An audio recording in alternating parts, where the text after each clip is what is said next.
ಬಾಂಗ್ಲಾದೇಶದಲ್ಲಿ ಸರ್ವಾಧಿಕಾರಿ ಯೂನುಸ್ ಸರ್ವಾಧಿಕಾರ ಅಂತ್ಯ ಆಗುತ್ತಾ? ತನ್ನ ಕುರ್ಚಿಯನ್ನ ಉಳಿಸಿಕೊಳ್ಳೋದಕ್ಕೆ ಯೂನುಸ್ ಯಾವೆಲ್ಲ ರೀತಿಯ ತಂತ್ರ ಪ್ರತಿತಂತ್ರ ಹೆಣಿತಿದ್ದಾನೆ ಗೊತ್ತಾ? ಭಾರತದ ಮೇಲೆ ಗೂಬೆ ಕೂರಿಸಿ ತನ್ನ ಅಧಿಕಾರವನ್ನ ಉಳಿಸಿಕೊಳ್ಳೋದಕ್ಕೆ ಹೆಣಗಾಡ್ತಿದ್ದಾನೆ ಯೂನುಸ್. ಭಾರತದ ಜೊತೆಗೆ ಯುದ್ಧದ ವಾತಾವರಣ ಸೃಷ್ಟಿಯಾಗಿದೆ ಅಂತಿದ್ದಾನೆ ಈ ಸರ್ವಾಧಿಕಾರಿ. ಭಾರತದ ಮೇಲೆ ಗೂಬೆ ಕೂರಿಸೋದಕ್ಕೆ ಯೂನುಸ್ ಮಾಡಿದ್ದು ಮಹಾಕುತಂತ್ರ. ಬಾಂಗ್ಲಾದೇಶ ಮತ್ತೆ ಸೇನೆಯ ತೆಕ್ಕೆಗೆ ಹೋಗುತ್ತಾ? ತನ್ನ ಅಧಿಕಾರವನ್ನು ಉಳಿಸಿಕೊಳ್ಳೋದಕ್ಕೆ ಇಷ್ಟೊಂದು ಕೀಳುಮಟ್ಟಕ್ಕೆ ಇಳಿದ್ನ ಮೊಹಮ್ಮದ್ ಯೂನುಸ್. ನಮಸ್ಕಾರ ವೀಕ್ಷಕರೇ, ಬಾಂಗ್ಲಾದೇಶದ ಸೋ ಕಾಲ್ಡ್ ಉಸ್ತುವಾರಿ ಮುಖ್ಯಸ್ಥ ಮೊಹಮ್ಮದ್ ಯೂನುಸ್ ಹೇಳ್ಕೊಳ್ಳೋದಕ್ಕಷ್ಟೇ ಅವನು ಉಸ್ತುವಾರಿ ಮುಖ್ಯಸ್ಥ, ಆದರೆ ಕಂಪ್ಲೀಟ್ಲಿ ಸರ್ವಾಧಿಕಾರಿ ರೀತಿ ಆಡ್ತಾನೆ. ಈ ಸರ್ವಾಧಿಕಾರಕ್ಕೆ ಕೊನೆ ಮೊಳೆ ಹೊಡೆಯೋ ಟೈಮ್ ಬಂದಾಯ್ತಾ? ಈತನ 10 ವರ್ಷದ ದುರಾಡಳಿತಕ್ಕೆ ಫುಲ್ ಸ್ಟಾಪ್ ಹಾಕೋದಕ್ಕೆ ಮುಹೂರ್ತ ಫಿಕ್ಸ್ ಆಯ್ತಾ? ಮತ್ತೆ ಬಾಂಗ್ಲಾದೇಶದ ಸೇನೆಯ ತೆಕ್ಕೆಗೆ ಹೋಗುತ್ತಾ ಅನ್ನೋ ಒಂದು ಚರ್ಚೆ ಎಲ್ಲೆಡೆ ನಡೀತಾ ಇದೆ. ಯಾಕೆ ಚರ್ಚೆ ನಡೀತಾ ಇದೆ ಅಂತ ಹೇಳಿದ್ರೆ, ಅದೊಂದು ವಿಡಿಯೋ ಇದೆಯಲ್ಲ, ಆ ವಿಡಿಯೋ ಈ ಚರ್ಚೆಯನ್ನು ಹುಟ್ಟಾಕಿದೆ. ಯಾವುದಪ್ಪ ಆ ವಿಡಿಯೋ ಅಂತ ಹೇಳಿದ್ರೆ, ಬಾಂಗ್ಲಾದೇಶದ ಪ್ರಮುಖ ಬೇದಿಗಳಲ್ಲಿ ಸೇನೆ ಗಸ್ತು ತಿರುಗ್ತಾ ಇದೆ.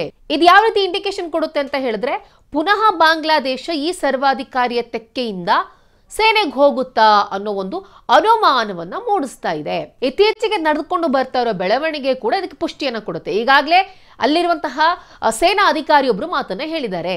ಮೊಹಮ್ಮದ್ ಯೂನುಸ್ ಉಸ್ತುವಾರಿ ಮುಖ್ಯಸ್ಥ ಅಷ್ಟೇ, ಈತನಿಗೆ ನಾವು ನಮ್ಮ ದೇಶವನ್ನ ಚೀನಾಗಾಗ್ಲಿ ಅಮೆರಿಕಕ್ಕಾಗ್ಲಿ ಮಾರೋದಕ್ಕೆ ಬಿಡೋದಿಲ್ಲ.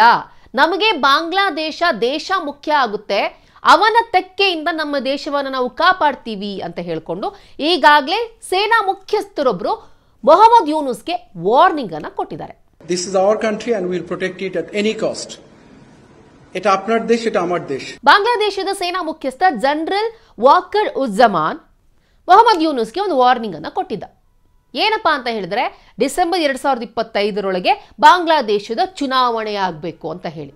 ಇನ್ನೊಂದು ಕಡೆ ಇದೇ ಮೊಹಮ್ಮದ್ ಯೂನುಸ್ ಮಯನ್ಮಾರ್ ಕಾರಿಡಾರ್ ಮಾಡೋದಕ್ಕೆ ಹೊರಟಿದ್ದ. ಇದನ್ನೂ ಕೂಡ ಸೇನೆ ವಿರೋಧ ಮಾಡಿತ್ತು. ನಿನಗೆ ಕೊಟ್ಟಿರೋ ಕೆಲಸ ಅಷ್ಟೇ ಮಾಡು, ನೀನು ಬಂದಿರೋದು ಇಲ್ಲಿ ಮಧ್ಯಂತರ ಪ್ರಧಾನಿಯಾಗಿಯೇ ಹೊರತು ಬಾಂಗ್ಲಾದೇಶದ ಸಂಪೂರ್ಣ ಅಧಿಕಾರವನ್ನು ನಿನಗೆ ಕೊಟ್ಟಿಲ್ಲ ಅಂತ ಹೇಳ್ಕೊಂಡು. ಸೊ ಯಾವಾಗ ಸೇನೆ ಮೊಹಮ್ಮದ್ ಯೂನುಸ್ ಮೇಲೆ ಒತ್ತಡ ಹಾಕ್ತಾ ಬಂತು, ಮೊಹಮ್ಮದ್ ಯೂನುಸ್ನ ದುರಾಡಳಿತಕ್ಕೆ ಬ್ರೇಕ್ ಹಾಕಬೇಕು ಅಂತ ಹೊರಟೋ, ಅಲ್ಲಿಂದ ಈತನ ನೌರಂಗಿ ಆಟ ಶುರುವಾಗಿದೆ. ಈ ಮೊಹಮ್ಮದ್ ಯೂನುಸ್ ತನ್ನನ್ನು ತಾನು ಶಾಂತಿ ದೂತ ಅಂತ ಹೇಳ್ಕೊಳ್ಳೋನು ಈಗ ತನ್ನ ಕುರ್ಚಿಯನ್ನು ಉಳಿಸ್ಕೊಳ್ಳೋದಕ್ಕೋಸ್ಕರ ಇನ್ನಿಲ್ಲದ ಕುತಂತ್ರಗಳನ್ನು ಹೆಣಿತಿದ್ದಾನೆ, ಷಡ್ಯಂತ್ರಗಳನ್ನು ರೂಪಿಸ್ತಿದ್ದಾನೆ. ಈ ಮೊಹಮ್ಮದ್ ಯೂನುಸ್ ಯಾವಾಗ ಅಧಿಕಾರಕ್ಕೆ ಬಂದ, ಶೇಖ್ ಹಸೀನಾ ಕೆಳಗಿಳಿತಿದ್ದಂತೆ ಅವತ್ತಿನಿಂದ ಇಲ್ಲಿಯವರೆಗೂ ಕೂಡ ಬಾಂಗ್ಲಾದೇಶದಲ್ಲಿ ಒಂದು ರೀತಿ ಭಾರತ ವಿರೋಧಿ ಅಲೆ ಇದೆ. ಅಲ್ಲಿ ಹಿಂದೂಗಳ ಪರಿಸ್ಥಿತಿ ತುಂಬಾ ಕೀಳಮಟ್ಟದಲ್ಲಿದೆ. ಅಲ್ಲಿ ಹಿಂದೂಗಳ ಮೇಲೆ ಮುಸ್ಲಿಮರು ದಬ್ಬಾಳಿಕೆ ದೌರ್ಜನ್ಯವನ್ನ ಮಾಡ್ತಿದ್ದಾರೆ. ಆಗಲೂ ಮೊಹಮ್ಮದ್ ಯೂನುಸ್ಗೆ ಇದ್ದದ್ದು ಭಾರತ ವಿರೋಧಿ ಮೈಂಡ್ ಸೆಟ್, ಈಗಲೂ ಅದನ್ನೇ ಕ್ಯಾಶ್ ಮಾಡ್ಕೊಳ್ತಿದ್ದಾನೆ. ಈಗ ಮತ್ತೊಮ್ಮೆ ಬಾಂಗ್ಲಾದೇಶದಲ್ಲಿ ಭಾರತ ವಿರೋಧಿ ಅಲೆಯನ್ನು ಸೃಷ್ಟಿ ಮಾಡ್ತಾ ಇದ್ದಾನೆ. ಭಾರತದ ಜೊತೆಗೆ ಯುದ್ಧದ ವಾತಾವರಣವನ್ನು ಸೃಷ್ಟಿ ಮಾಡೋದ್ರ ಜೊತೆಗೆ ತನ್ನ ಕುರ್ಚಿಯನ್ನ ಉಳಿಸಿಕೊಳ್ಳೋದಕ್ಕೆ ಹುನ್ನಾರ ಮಾಡ್ತಿದ್ದಾನೆ ಯೂನುಸ್. ಅಮೆರಿಕದ ಕೈಗೊಂಬೆ ಯೂನುಸ್ ತಾನು ರಾಜೀನಾಮೆ ಕೊಟ್ಬಿಡ್ತೀನಿ ಅಂತ ಬ್ಲ್ಯಾಕ್ ಮೇಲ್ ಮಾಡ್ತಾನೆ. ತನ್ನ ಇನ್ನಿಲ್ಲದ ಹಳೆಯ ಆಟಗಳನ್ನ ಶುರು ಹಚ್ಕೊಂಡಿದ್ದಾನೆ. ಯೂನುಸ್ ಅಧಿಕಾರಕ್ಕೆ ಬಂದಾಗ ಬಾಂಗ್ಲಾದೇಶ ಹಂಗ್ ಮಾಡ್ಬಿಡ್ತೀನಿ, ಶಾಂತಿ ಮರುಸ್ಥಾಪನೆ ಮಾಡ್ತೀನಿ, one of the greatest country ಮಾಡ್ತೀನಿ ಅಂತ ಹೇಳಿ ಬಡಾಯಿ ಕೊಚ್ಕೊಂಡಿದ್ದ, ಪುಂಗಿ ಬಿಟ್ಟಿದ್ದ. ಆದ್ರೆ ಈಗ ಅವನೊಬ್ರು ಇನ್ಕ್ಯಾಪಬಲ್ ಅನ್ನೋದು ಎಲ್ರಿಗೂ ಕೂಡ ಗೊತ್ತಾಗಿದೆ. ಪ್ರಜಾಪ್ರಭುತ್ವವನ್ನ ಪುನಃಸ್ಥಾಪಿಸೋದಕ್ಕಾಗಿಲ್ಲ, ತನ್ನ ಅಸಮರ್ಥತೆಯನ್ನ ಮುಚ್ಚಿಕೊಳ್ಳೋದಕ್ಕೆ, ಕಾಮನ್ ಲ್ಯಾಂಗ್ವೇಜ್ ಅಲ್ಲಿ ಹೇಳಬೇಕು ಅಂತ ಹೇಳಿದ್ರೆ ತನ್ನ ತೂತನ್ನ ಮುಚ್ಚಿಕೊಳ್ಳೋದಕ್ಕೆ ಈಗ ಇನ್ನಿಲ್ಲದ ರೀತಿಯಲ್ಲಿ ಪ್ರಯತ್ನವನ್ನ ಪಡ್ತಾ ಇದ್ದಾನೆ. ಬಾಂಗ್ಲಾದೇಶ ಜನರ ಗಮನವನ್ನ ಬೇರೆಡೆ ಸೆಳೆಯೋದಕ್ಕೋಸ್ಕರ ಬಾಂಗ್ಲಾದೇಶದಲ್ಲಿ ಭಾರತ ವಿರೋಧಿ ಅಲೆಯನ್ನ ಉತ್ತೇಜಿಸ್ತಿದ್ದಾನೆ. ಯೂನುಸ್ನ ಮುಖ್ಯ ಸಲಹೆಗಾರರೊಬ್ರು ಏನಂದಿದ್ದಾರೆ ಅಂದ್ರೆ, ಭಾರತದ ಪ್ರಾಬಲ್ಯದಿಂದಾಗಿ ದೇಶ ದೊಡ್ಡ ಬಿಕ್ಕಟ್ಟಿನಲ್ಲಿದೆ. ಬಿಕ್ಕಟ್ಟು ಅಂದ್ರೆ ಭಾರತದ ಪ್ರಾಬಲ್ಯದ ಷಡ್ಯಂತ್ರ ಅಂತ ಹೇಳಿ ಬರ್ಕೊಂಡಿದ್ದಾರೆ. ದೇಶದ ಬಹುದೊಡ್ಡ ಪಕ್ಷವಾದ ಶೇಖ್ ಹಸೀನಾ ಸ್ಥಾಪಿಸಿದಂತಹ ಆವಾಮಿ ಲೀಗ್ ಪಕ್ಷವನ್ನ ಕಿತ್ತು ಹಾಕೋದ್ರ ಮೂಲಕ ಪ್ರಜಾಪ್ರಭುತ್ವವನ್ನು ಕೂಡ ಈತ ಕಿತ್ತಾಕ್ಬಿಟ್ಟ. ಅದ್ರ ಜೊತೆಗೆ ದೇಶ ಯುದ್ಧದ ಸ್ಥಿತಿಯಲ್ಲಿದೆ ಅಂತ ಹೇಳಿ ಘೋಷಣೆ ಮಾಡಿಬಿಟ್ಟಿದ್ದಾನೆ. ದೇಶದ ಒಳಗೆ ಮತ್ತು ಹೊರಗೆ ಯುದ್ಧದಂತಹ ಪರಿಸ್ಥಿತಿ ಉದ್ಭವಿಸಿದೆ. ಇದು ನಮ್ಮನ್ನ ಮುಂದಕ್ಕೆ ಸಾಗದಂತೆ ತಡೀತಿದೆ.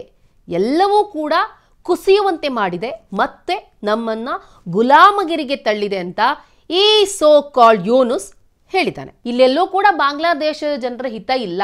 ಅಲ್ಟಿಮೇಟ್ಲಿ ಅವನಿಗೆ ಬೇಕಾಗಿರೋದು ಪವರ್ ಅನ್ನ ಉಳಿಸ್ಕೊಳ್ಬೇಕು, ಅಂದ್ರೆ ಮುಂದೂಡ್ತಾ ಹೋಗೋದು, ಚುನಾವಣೆನ ಮುಂದೂಡ್ತಾ ಹೋಗೋದು, ಅಥವಾ ಇವಾಗ ರಾಜಕೀಯ ನಾಯಕರು ಮಾಡೋದೇ ಹಾಗಲ್ವಾ, ಅಟ್ರಾಕ್ಷನ್ ಗ್ರ್ಯಾಬ್ ಮಾಡೋದು, ಬೇರೆ ವಿಚಾರದ ದೇಶದ ಜನರ ಒಂದು ಗಮನವನ್ನ ಬೇರೆಡೆಗೆ ಸೆಳೆಯೋದು.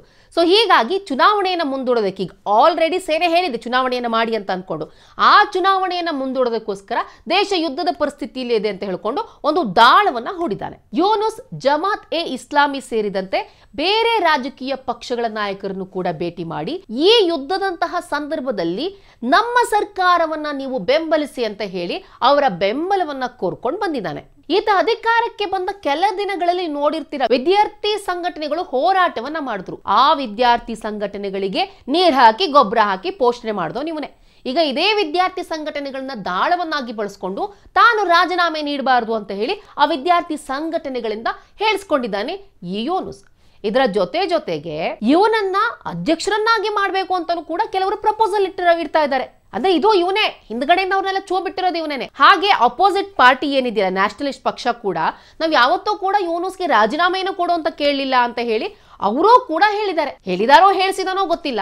ಆದ್ರೆ ಈ ಎಲ್ಲ ಸ್ಟೆಪ್ಗಳ ಮೂಲಕ ತನ್ನ ಕುರ್ಚಿಯನ್ನ ಭದ್ರ ಮಾಡೋದಕ್ಕೆ ಇನ್ನಿಲ್ಲದ ಹುನ್ನಾರ ಹೂಡ್ತಿದ್ದಾನೆ ಈ ಯೂನುಸ್. ಬಾಂಗ್ಲಾದೇಶದ ಪ್ರಮುಖ ವರ್ತಮಾನ ಪತ್ರಿಕೆ ದಿ ಡೈಲಿ ಸ್ಟಾರ್ ಕೂಡ ಹೆಡ್ಲೈನ್ ಹಾಕೊಂಡಿದೆ, ನೀವು ರಾಜೀನಾಮೆಯನ್ನು ಕೊಡಬೇಡಿ ಅಂತ ಹೇಳಿ ಕಳಕಳಿಯಾಗಿ ವಿನಂತಿಯನ್ನ ಮಾಡ್ಕೊಂಡಿದೆ. ಮಾತು ಇವನದ್ದು, ಧ್ವನಿ ಬೇರೆಯವ್ರದ್ದು ಅಂತ ಹೇಳ್ತೀವಲ್ವಾ, ಅದೇ ರೀತಿ ಇವನ್ ತನ್ನ ಚೇಲಾಗಳನ್ನ ಬಿಡ್ತಿದ್ದಾನೆ.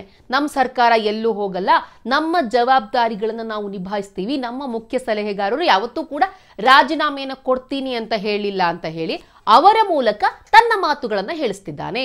ಈ ಯೂನುಸ್ ಎಲ್ಲಾ ರಾಜಕೀಯ ಪಕ್ಷಗಳನ್ನ ಒಗ್ಗೂಡಿಸೋದ್ರ ಮೂಲಕ ತಾತ್ಕಾಲಿಕವಾದ್ರೂ ಸರಿ, ಒಂದು ಗಾದೆ ಮಾತಿದೆಯಲ್ಲ, ಬೀಸೋ ದೊಣ್ಣೆಯಿಂದ ತಪ್ಪಿಸ್ಕೊಂಡ್ರೆ ಸಾಕು ಅಂತ ಹೇಳಿ, ಸೇನೆಯ ಬೆದರಿಕೆಯಿಂದ ತಪ್ಪಿಸಿಕೊಳ್ಳೋದಕ್ಕೆ ತನ್ನ ವಿರೋಧ ಪಕ್ಷಗಳ ಜೊತೆಯೂ ಕೂಡ ಒಳ್ಳೆ ಸಂಬಂಧವನ್ನ ಇಟ್ಟುಕೊಳ್ಳೋದಕ್ಕೆ ಪ್ರಯತ್ನವನ್ನ ಮಾಡ್ತಿದ್ದಾನೆ. ಮೊಹಮ್ಮದ್ ಯೂನುಸ್ ಅಧಿಕಾರಕ್ಕೆ ಬಂದಾಗಿನಿಂದಲೂ ಕೂಡ ಭಾರತ ವಿರೋಧಿ ನಡೆಯನ್ನ ತೋರಿಸ್ತಾನೆ ಬಂದಿದ್ದಾನೆ. ಅವನು ಪ್ರತಿಯೊಂದು ಮೂಮೆಂಟ್ ಅಲ್ಲಿ ಇರಬಹುದು, ಗೊತ್ತು ನಮ್ಗೆ ಬಾಂಗ್ಲಾದೇಶದಿಂದ ಪಶ್ಚಿಮ ಬಂಗಾಳಕ್ಕೆ ಬರ್ತಿದ್ದಂತಹ ಮೀನುಗಳೇನು ರಫ್ತಾಗ್ತಿತ್ತಲ್ವಾ, ಅದನ್ನು ಕೂಡ ತಡೆ ಹಿಡ್ದ. ಯಾವೆಲ್ಲ ರೀತಿಯಲ್ಲಿ ಭಾರತ ವಿರೋಧಿ ಸ್ಟ್ಯಾಂಡ್ ಅನ್ನ ತೆಗೆದುಕೊಳ್ಬೇಕು, ಭಾರತ ಪಾಕಿಸ್ತಾನ ನಡುವೆ ಯುದ್ಧ ಆದಾಗಲೂ ಕೂಡ ಅಷ್ಟೇ ಬಾಂಗ್ಲಾದೇಶ ಪಾಕಿಸ್ತಾನದ ಪರವಾಗಿತ್ತು.